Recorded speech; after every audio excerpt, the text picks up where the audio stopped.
اسلام آباد high court میں بشرا be be کی بانی پی ٹی آئی سے ملاقات کی درخواست اور بنی گالہ سب جیل سے اڈیالہ جیل منتقلی کی درخواست پر سماعت ہوئی۔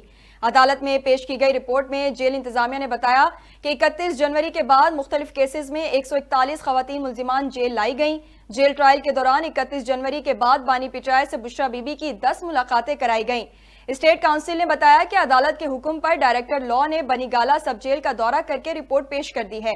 عدالت نے اسٹیٹ کونسل کو رپورٹ کی کاپی درخواست گزار کو فراہم کرنے کی ہدایت کی۔ بشرا بی بی کے اڈیالہ جیل منتقلی نہ کرنے اور ملاقات نہ کرانے پر عدالت نے اڈیالہ جیل اور چیف کمشنر کی رپورٹ پر اظہار برہمی کیا۔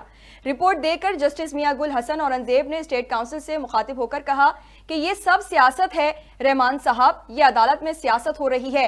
31 جنوری کو سزا کے بعد 141 خواتین جیل میں داخل ہوئیں۔ آپ کہتے تھے کہ جیل اوور کراؤڈڈ ہے، آپ کا مطلب ہے کہ بس سیاست ہو؟ عدالت نے ہفتے میں ایک دن بانی پی ٹی آئی اور بشرا بی بی کی ملاقات کرانے کی ہدایت کر دی۔ اسلام آباد ہائی کورٹ نے عید پر بھی بانی پی ٹی آئی اور ان کے اہلیہ کی ملاقات کرانے کا حکم دیا۔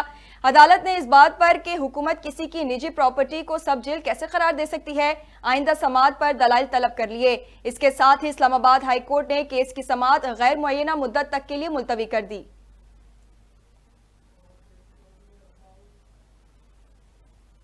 نیوز اسٹوڈیو سے فی الحال اتنا ہی۔